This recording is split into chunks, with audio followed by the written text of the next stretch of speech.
Encontro Nacional de Comitês, evento realizado pelo Fórum Nacional de Comitês, aconteceu em Vitória na última semana, entre os dias 8 e dia 12 de setembro. Hoje vou contar para vocês o review desse evento, tudo que aconteceu e tudo que a gente participou, para você ficar inteirado também e entender como que foi essa semana de eventos, de um evento tão importante para a gestão de recursos hídricos do nosso país. Então, vem comigo que eu vou te contar um pouquinho sobre isso. O Encontro Nacional de Comitês acontece a cada 2 anos. O Fórum Nacional organiza todo esse evento e aqui eu preciso dar os parabéns ao nosso coordenador-geral, Maurício Scalon, que tem desenvolvido um papel fundamental à frente do Fórum Nacional, que conseguiu, por fim, colocar todos os comitês à mesa para entender quais são os desafios e quais são as necessidades de cada comitê, para cada comitê poder ali manifestar o seu ponto e realmente encontrar no Fórum Nacional um apoio para lutar em prol da defesa do meio ambiente, da defesa das águas, da defesa dos rios e sim podermos aprimorar o sistema de gerenciamento de recursos hídricos. Para você que é leigo no tema, não conhece como é que isso tudo funciona no Brasil, existem bacias hidrográficas em todo o país, assim como, por exemplo, aqui na minha região, é a bacia do Rio Paracatu, e para gerir os conflitos e resolver uma série de problemas que existe nessa bacia, existe o Comitê de Bacias, que é o fórum que opta, né, que dá ali suas sugestões, que gerencia realmente a bacia hidrográfica, principalmente no que tange os conflitos. Conflito de uso de água, que é o conflito do ribeirinho com o grande usuário, dentre vários outros tipos de conflitos que podem acontecer em uma bacia hidrográfica. Esses comitês todos têm os fóruns estaduais que se reúnem, né, que podem ali também atuar na instância estadual para apoiar os comitês a se desenvolver, e na esfera nacional existe o Fórum Nacional, que aglutina todos esses fóruns estaduais e todos os comitês nacionais, né?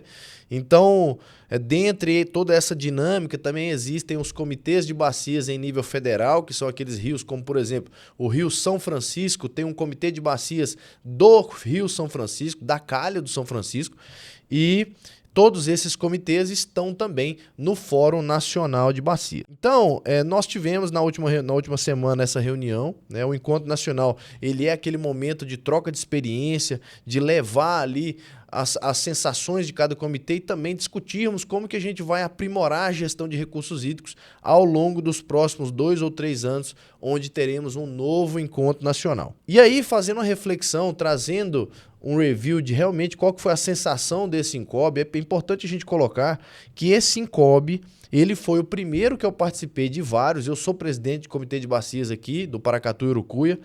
Esse comitê, nós tivemos no passado várias outras participações nos encontros também, só que nos outros encontros era algo muito pomposo, muito cheio de pompa mesmo, sabe? Era algo muito fantasiado e não trazia a sensação de que nós estávamos discutindo a base, os problemas da base, os problemas que os comitês enfrentam na ponta. E esse INCOB 2025, ele trouxe sim a 26ª edição, uma edição participativa, com a sociedade civil muito próxima, com as comunidades tradicionais, os povos tradicionais, todo mundo envolvido nesse processo. Então, nós tivemos aí realmente a sensação de que o INCOB ele começou a fazer sentido para os comitês para ajudar no gerenciamento e ajudar o sistema de gerenciamento de recursos hídricos. Com essa sensação, nós tivemos uma programação repleta de eventos importantíssimos. Como eu falei, no dia 8 o evento começou, não houve uma abertura solene, formal, mas foi o primeiro dia de cadastramento, de credenciamento, onde nós chegamos lá no primeiro dia, nesse dia 8. Tivemos ali o credenciamento, encontramos o coordenador, tivemos conversa com vários atores no processo e sabendo que nesse INCOB haveria a plenário do Fórum Nacional que também teria a eleição e a reeleição da atual coordenação. Então, ali naquele primeiro dia de credenciamento, tiveram muitas conversas sobre a eleição, sobre as ideias de cada chapa. Já existiam 2 chapas cadastradas para ter o processo eleitoral e nós tivemos muitas oportunidades de conversar sobre esse processo, né? No dia 9, onde de fato começou a rodada de palestras e apresentações, eu participei de várias delas e eu quero trazer para vocês aqui alguns painéis temáticos que me chamaram a atenção. Né? No dia 9, nós tivemos um painel sobre políticas públicas para a sustentabilidade hídrica em tempos de emergência climática. E aí, essa palestra me chamou muita atenção porque muito foi falado sobre crise climática. Mudança climática, crise climática foi tema central desse INCOB. E não há mais espaço para a gente negar isso, né? Que a ação do homem vem trazendo a necessidade de todos os atores entenderem que mudança do clima está acontecendo e a mudança do clima é importante ser reconhecida para que a gente possa propor ações que vão trazer menor problema, menor mudança climática no futuro. Então esse painel temático me chamou muita atenção, principalmente porque teve a participação da Yara Giacomini, que ela é a responsável do Ministério do Meio Ambiente com a pauta água, né? Ela que está à frente da gerência e trouxe uma reflexão muito importante no que a gente precisa fazer em torno da água para a gente garantir água para o futuro, para a produção, para as próximas gerações, para o turismo, para tudo isso, né? Ainda no dia 9, nós tivemos outro painel temático que me trouxe também, me chamou bastante atenção, que é sobre planos de bacia, da elaboração aos possíveis arranjos. E esse painel especificamente, ele trouxe a visão de que os planos estaduais de recurso hídrico, assim como os planos de comitê de bacia, eles precisam integrar. Eles precisam ter uma participação eles precisam ter uma sinergia, a palavra correta é isso. Tem que ter sinergia entre as ações propostas nos planos estaduais, no plano nacional e nos planos de bacia, para que sim você possa desenvolver ações de fato estruturadas e sem gastar dinheiro em ações que não fazem sentido nem para a produção, nem para garantia do bem para o futuro, nem para garantia de água para para as multifinalidades, né? Então, existe a necessidade muito gritante desses planos conversarem e é o que a gente precisa avançar nos próximos anos. Ainda no dia 9 teve outro painel temático na sequência desse que eu quero também destacar, falando da vulnerabilidade das regiões. No painel eles trouxeram a reflexão de que existe a necessidade dos comitês, dos órgãos gestores, tanto estadual quanto nacional, deles entenderem os desafios da gestão de recursos hídricos para poderem, de fato, suprimir ou melhorar, né, ou ajudar a resolver alguns problemas de vulnerabilidade das regiões, estados e bacias hidrográficas. Então, foi realmente um painel muito interessante. Depois desse momento, nós tivemos uma pausa, né? Eu fui ao hotel para tomar um banho, porque teria a solenidade de abertura a partir das 7 horas. E aí eu quero destacar uma palestra que eu participei, que eu achei assim fantástica, que me surpreendeu demais, que foi a palestra do Henrique Lobo, um estudioso, um cara que vive comitê de bacia, ele vive de estudar montanha, ele vive de estudar bacias hidrográficas, e ele trouxe uma apresentação que eu até comentei com alguns amigos, que era claro que você via que ele estava falando o conteúdo dele, ele não estava falando nada referenciado, ele não estava trazendo reflexão de ninguém. Ele realmente trouxe a análise do que é mudança climática, do que foi, o que é corrente de ar, o que são os rios voadores, o que são as formações rochosas. E nesse ponto eu quero destacar uma fala dele, abrindo aspas, é que a Pangeia, a antiga formação da Terra, ela não foi separando de forma lenta e calma, foi um movimento elástico. Houve uma mudança da atmosfera e na crosta terrestre que os gases fizeram com que o Brasil se separasse da África e esse movimento não foi lento, ele não foi devagar, ele aconteceu de forma elástica. Então, de uma vez, de um movimento abrupto, o Brasil se separou da África e veio e chocou. As duas placas tectônicas chocaram-se, formando, de fato, a Cordilheira dos Andes. Então, foi realmente uma palestra que trouxe uma reflexão, uma expansão mental no tema formação da Terra e no tema mudanças climáticas, que foi assim muito profunda ao amadurecimento nessa palestra. Então, minha homenagem aqui ao palestrante Henrique Lobo, que sua palestra foi fantástica, espero que você veja esse vídeo aí e que realmente eu gostei muito, tá? Ainda no evento, de uma forma geral, durante as palestras que tinha no Salão Penedo, existiam vários eventos paralelos que os estados faziam, que o Ministério fazia, que os comitês de bacias federais faziam. Então era possível fazer esses eventos paralelos. Então muitas outras oficinas aconteceram ao longo, né? Mas eu não consegui participar de todas, exatamente porque existiam palestras de muito valor nesse Salão Penedo e foi as que eu mais participei. Encerrada aí, depois da abertura solene, né, da abertura formal no dia 9, nós passamos para o dia 10 para que a gente pudesse participar de novos outros eventos e foi assim realmente de muita valia. Destacando no dia 10, eu queria trazer um painel temático que eu participei, que foi sobre gestão das águas, conexões que fortalecem. Foi o Mário Léo que conduziu esse painel. E foi realmente um painel que trouxe a necessidade, trouxe a reflexão de que é necessário os órgãos gestores se conectarem de fato com outros atores, assim como o Comitê de Bacia, se conectar com outros atores para a gente poder implementar os programas que estão previstos e os projetos que estão previstos nos planos de bacia. Então isso ficou muito escancarada essa necessidade e não só nesse painel, mas como vários outros painéis, foi dito a necessidade de integração, de ações conjuntas, participativas, compartilhadas até entre comitês para a gente poder construir essas soluções, tá? Também o outro painel que foi muito interessante participar no dia 10 à tarde foi o painel sobre recuperação de bacias. Esse painel, ele demonstrou que sistematicamente nossas bacias estão extremamente degradadas, principalmente aquelas bacias que têm maior inclinação, tem maiores bacias que têm mais montanhas, que têm regiões mais acidentadas, que as pastagens naturalmente se tornam pastagens degradadas.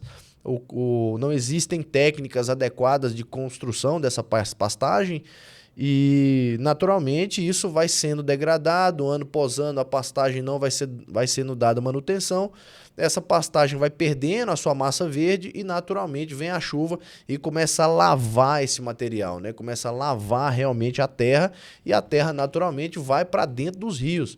Então isso traz um problema catastrófico para a gestão de recursos hídricos e a recuperação dessas bacias é uma necessidade em todo o Brasil. Não existe mais a peculiaridade que é só na bacia do Paracatu ou é só na bacia do SF9 que existe essa necessidade.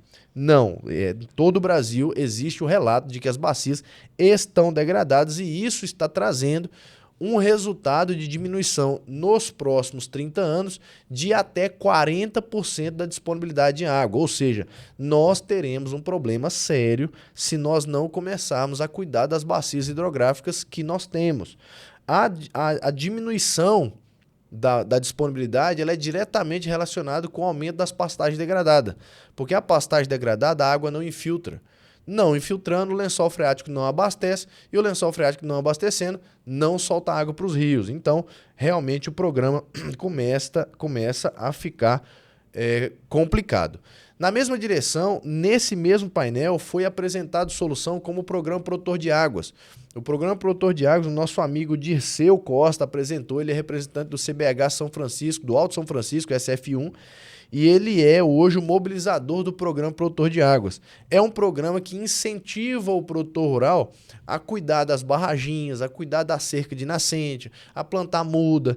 Então, com esse incentivo, a gente imagina, e é a proposta da apresentação do Dirceu, que a gente consiga melhorar a condição das bacias hidrográficas com a aplicação do Programa Produtor de Águas. Esse programa é um programa também homologado pela Agência Nacional de Águas e Saneamento. Você que está nos assistindo pode consultar no site da ANA, Programa Produtor de Águas, que você vai ter mais informações sobre o programa e realmente é uma solução possível para a nossa bacia. Nas 15h20 do dia 10 ainda teve um painel temático sobre alocação negociada, né, que é aquele mecanismo que a gente usa na mediação de conflito para todos os usos estarem contemplados. Nesse painel especificamente, nós tivemos a participação do pessoal do CBH Baixo Jaguaribe, que tem um caso de conflito pelo uso de água lá muito intenso, e também do CBH Piauí em Alagoas, que também tem um caso de conflito muito forte.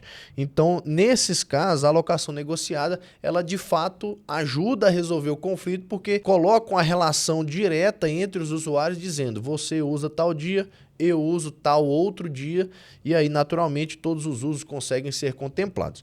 Na nossa região aqui nós também temos vários casos de alocação negociada, mas aqui nós temos o desafio porque todo mundo faz a mesma safra ao mesmo tempo, então isso tem trazido um desafio maior para a nossa região, mas que temos avançado bem com as tais CGLs, que nós já falamos no vídeo anterior sobre CGL, Comissão de Gestora Local, e que isso tem ajudado aí com a alocação negociada. Então, nesse dia finalizei as minhas participações, né? Em paralelo existiam, como eu falei, outros conselhos acontecendo, reunião do Conselho Nacional, reunião de várias outras coisas estavam acontecendo também. E eu escapei muito rapidamente no dia 10 para participar de um evento paralelo com o Comitê do São Francisco.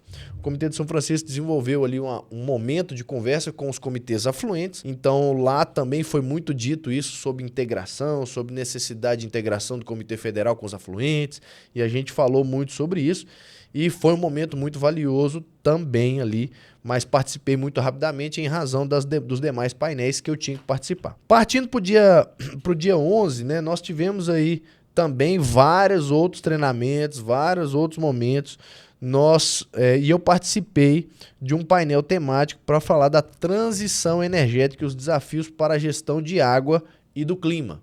Então, como eu falei, a pauta climática, a crise climática foi algo muito presente nesse Incobe, que traz para a gente a reflexão de que realmente nós precisamos encarar a realidade, e a realidade é a crise climática.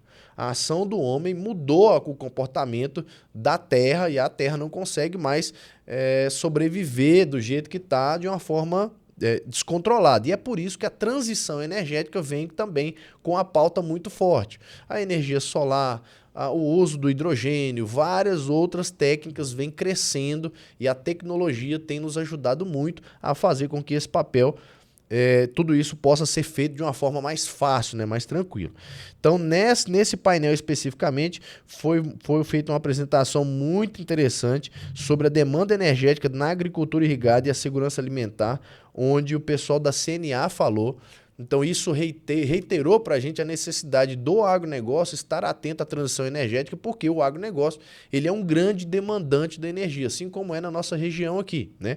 Demanda água e demanda energia. E de uma forma geral, o Sistema Nacional de Energia ele já não vem comportando muito bem. E é por isso que projetos fotovoltaicos muito grandes começam a avançar, começam a ser construídos para a gente poder, de fato, conseguir atender todas as demandas e todo mundo ser atendido com a produção e com os usos domiciliares das cidades e por aí vai, tá? Da mesma forma, foi falado sobre os desafios da gestão de águas e a gestão do clima, considerando que a mudança do clima tem afetado o regime hídrico e tem afetado naturalmente na disponibilidade de água, trazendo esses desafios do dia a dia do produtor. Então, muito foi dito sobre isso e a gente precisa ter essa atenção para a gente poder olhar para o futuro mais sustentável e com solução mais inteligente para todo mundo, tá? Isso na parte da manhã. Na parte da tarde, nós tivemos uma palestra tivemos um novo painel temático que eu participei, que é os impactos da emergência climática na gestão de recursos hídricos. Então, considerando toda essa mudança climática, né, nós tivemos aí um debate em torno da gestão de recursos hídricos e em torno dos desafios que tem sido para os comitês, principalmente os comitês pequenos, conversar sobre emergência climática, mudança climática e gerir o recurso hídrico, que tem sido cada vez menor nas bacias hidrográficas. Então, tivemos a participação do Glauco, do Glauco Freitas. Ele foi um dos principais atores, que trouxe um tema muito importante para a gente, né? Que fala da resiliência da água. Então, isso trouxe uma reflexão muito boa para que a gente possa observar as bacias hidrográficas e podermos, de fato, olhar tanto na gestão de recurso hídrico quanto na gestão do nosso comitê, considerando, sim, as mudanças climáticas, que não é mais conversa para boi dormir, sim, de fato, é um tema muito presente na nossa vida aí, tá? Depois disso, nós tivemos a apresentação de vários painéis, vários trabalhos científicos, né? Durante o evento, nós tínhamos ali os painelistas que podiam ficar em volta do Fala Comitês, e ali tiveram a apresentação de vários casos específicos. E um deles me chamou a atenção, que quando a gente fala de conflito pelo uso de água, nesse dia específico que eu tive esse encontro lá, nesse dia específico ele apresentou um conflito pelo uso de água de alguns usuários que estão acima de um reservatório. Porque geralmente a gente fala assim, não, o conflito de uso de água vai em torno da falta d'água, né? A água está passando no rio, tá tudo bem. Começou a faltar água no rio, começa a ter mais problema. E nesse caso específico, era realmente um caso que merecia um painel, porque a presença da água na barragem deixava tudo tranquilo, mas a barragem ela serve para geração de energia elétrica. Então, em algum momento, a barragem baixa o nível e aí ela chega muito pertinho de uma cota onde os usuários que estão acima da barragem não conseguem captar. Então a água começa a ir para longe, né? E isso trouxe aí um desafio complementar, que além do problema por baixo da barragem, que dependia da água sair da barragem, tinha um problema acima da barragem, que dependia da água não sair da barragem.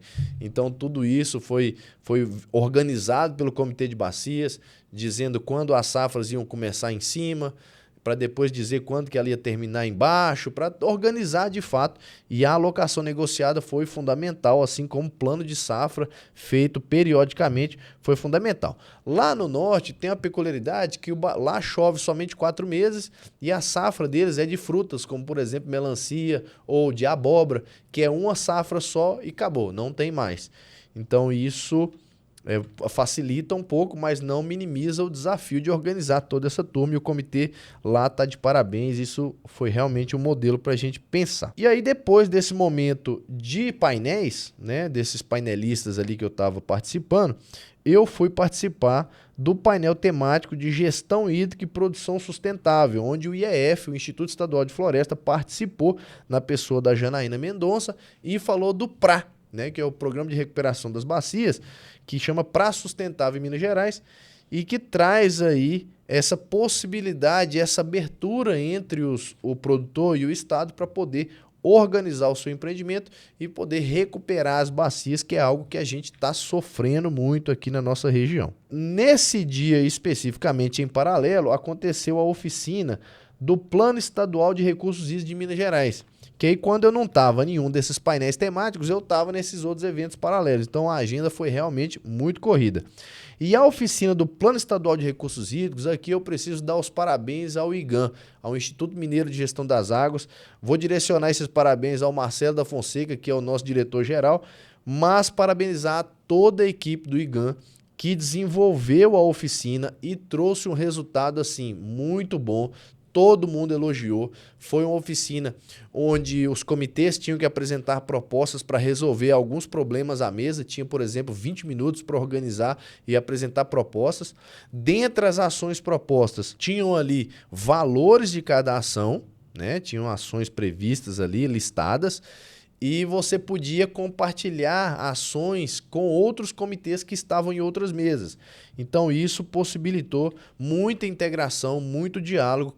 Cada mesa tinha ali quem era o coordenador, quem era o negociador, quem era administrador, para gastar somente aquelas hidropix, eles chamaram de hidropix as notas, mas acabou sendo uma atividade realmente muito boa e demonstrou de fato a necessidade de integração de ação entre os comitês com o órgão estadual, porque o dinheiro não dá para tudo que a gente quer. Existem ações que custam 2 mil hidropix, existiam ali na atividade, ações que custavam 2 mil hidropix, sendo que cada mesa só tinha 1.000 hidropix. Então a necessidade era realmente de você compartilhar, conversar entre os outros comitês e dividir o custo dessas ações e, obviamente, o pessoal conseguiu divertir bastante, era em um cenário de disputa, então os comitês acabaram realmente, as equipes disputaram mesmo, né? Então foi bem legal, foi uma atividade muito valiosa e com certeza saíram propostas interessantíssimas para o órgão ambiental aproveitar e construir o seu plano estadual de recursos hídricos que está em fase final. Partindo já aqui para o dia 12, né, o nosso último dia, era um dia somente de meio-dia de apresentações e palestras, e na parte da tarde seria o momento de encerramento, a cerimônia de encerramento e a cerimônia de eleição do Fórum Nacional, com a plenária final do Fórum Nacional, como eu comentei no começo. Nesse dia especificamente, eu participei somente do painel de águas em disputa, onde nós tínhamos ali a Larissa da SEMA da Bahia, ela, uma grande amiga. Larissa, um grande abraço para você, que eles apresentaram nesse painel, né, o que de fato acontece na mediação de conflito e como pode resolver a governança entre os atores envolvidos no conflito, o órgão gestor e o comitê de bacias, quais são os papéis ali diretamente envolvidos. Tempos de crise, a gente já viu que está muito em pauta, né? Então a gente tem que realmente aprender a mediar esse conflito e resolver. E durante as falas, né, a Larissa, ela trouxe uma reflexão assim, uma expansão realmente mental. Eu brinquei com ela depois falando que a gente era uma conversa de muitos gigabytes, né? Uma pessoa de muito conteúdo, uma pessoa fantástica, e trouxe a reflexão ali do que a gente como comitê tem que fazer a nossa parte, né? Começar a fazer a nossa parte. E a comunicação realmente é um ponto fundamental para a gente poder realmente começar a caminhar para essas soluções possíveis. Então, a mediação de conflito é realmente necessária, que os comitês entendam que é sua obrigação fazer a mediação de conflito, mesmo quando os atores não querem conversar. Então, foi realmente uma palestra muito importante, uma palestra, assim, uma fala muito significativa da Larissa, dizendo que nós temos as nossas importâncias, mas que os desafios não param de crescer. Como, por exemplo, existem estados que não conseguem desenvolver, os comitês estaduais não conseguem desenvolver a metodologia de cobrança ideal para o seu comitê, e o mecanismo de cobrança, obviamente, ele vem sendo boicotado por frentes políticas, por governos estaduais, por Câmara de Deputados. Tem vários projetos de lei para, né, destruir o sistema de gerenciamento de recursos hídricos, e esse conflito a gente, às vezes, não consegue atuar, não consegue resolver. Mas é necessário a gente continuar o modo, eu brinco, falo que a gente tem que continuar no modo resistência, porque o comitê de bacias ele não pode se entregar e não pode deixar acabar o sistema de gerenciamento de recurso hídrico. Finalizada o dia 12, o momento de apresentações, nós fomos direto para a cerimônia de encerramento e na sequência nós tivemos intervalo para o almoço, no início da tarde, a plenária do Fórum Nacional. A plenária do Fórum Nacional, ela geralmente tem ali um momento de abertura, depois tem a leitura de atas, moções, aprovações e aí depois a eleição. A pauta já estava aprovada desse jeito. Nós tivemos um problema no começo da eleição, porque a comissão eleitoral ela sempre exige que todos os comitês encaminhem correspondência dizendo quem vai representar o comitê na plenária de forma 24 horas antes da reunião, para que possa se organizar as listas e dizer qual comitê vai ser representado por quem. No meu caso, muito antes do INCOB, eu encaminhei ofício dizendo quem vai falar pelo comitê do Paracatu e Urucuia é o senhor Tobias Vieira e a minha suplente, a Thaís Nascimento. Mandei isso muito antes, junto com a ata de eleição, junto com tudo que tinha que mandar. Só que muitos comitês deixaram para mandar isso de última hora. E aí a comissão eleitoral, no meio do evento, começou a ter que organizar a lista, começou a organizar ali na hora, e a impressora quebra, o computador estraga, vira aquela confusão. Então, a plenária que estava prevista para começar às 2 horas acabou atrasando um pouco, mas deu tudo certo, a plenária começou. Quando a plenária começou, houve uma solicitação de um comitê afluente de se inverter a pauta em razão de muitos voos já estarem saindo daqui a pouco, então o pessoal queria inverter a pauta. Quem estava ali só pediu que o processo eleitoral fizesse antes dos demais itens de pauta. E assim foi feito, foi colocado em votação, foi aprovado. Houve ali num primeiro momento a apresentação das duas chapas, né? A chapa 1, a chapa 2. A chapa 1 é a atual chapa que está coordenando o Fórum Nacional, que tem como líder o Maurício Scalon, um grande amigo nosso, representante de Minas Gerais, da sociedade civil, um cara fantástico. E na chapa 2 tinha o João Reis, que ele é representante do CBH Paranaíba, que ele é do governo de Goiás. Todos tiveram ali os seus momentos de apresentações. Quando nós chegamos, né, o CBH Paracatu e Urucuí, quando nós chegamos no evento, nós fomos imediatamente procurados pelo Maurício. O Maurício conversou com a gente, falou, queremos o apoio de vocês e tal. E o João Reis, infelizmente, não fez isso, não sei muito bem porquê, mas não fez isso. O Maurício, a gente conversou, temos proximidade e temos aí o entendimento de que o trabalho dele está sendo muito bem feito. Então, nosso apoio era para o Maurício ali naquele momento. Depois das conversas, nós entendemos que nosso apoio era para o Maurício Chapa 1 e assim saímos vencedores, né? O Maurício fez sua apresentação, o João Reis também fez a sua apresentação, mas por uma votação relativamente expressiva, né? Até me surpreendeu.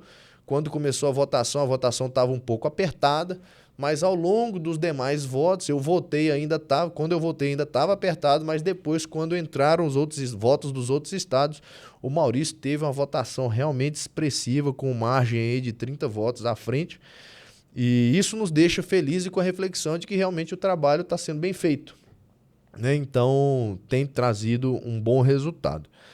Depois da eleição, aí sim iniciamos, o Maurício fez um pronunciamento de continuidade, que as coisas vão continuar fluindo como está acontecendo, que tudo vai dar certo, e iniciou de fato a leitura das moções. Dentre as moções teve uma proposta pelo Fórum Mineiro, que é de apoio aos servidores do Cisema, que estão de fato em greve, precisando de mais apoio, precisando de estrutura do Estado de Minas Gerais, e que nós temos passado aí por alguns dias de estresse. Quem mexe com consultoria ambiental vai saber que os processos não estão andando. Então, dentre as moções que foram aprovadas lá no dia, tinha a nossa moção do Fórum Mineiro, que foi apresentada para o Fórum Nacional, pedindo, né, dando apoio aos servidores e pedindo ao Estado providências e atenção para com os servidores, para que a gente possa, de fato, ter uma estrutura estadual de meio ambiente mais montada, mais bem apresentada. Esse foi o review geral do nosso Encontro Nacional de Comitês, né? Muitas outras conversas, muitos outros eventos aconteceram, não dá para relatar tudo aqui para vocês, como eu trouxe até minha cola aqui, ó,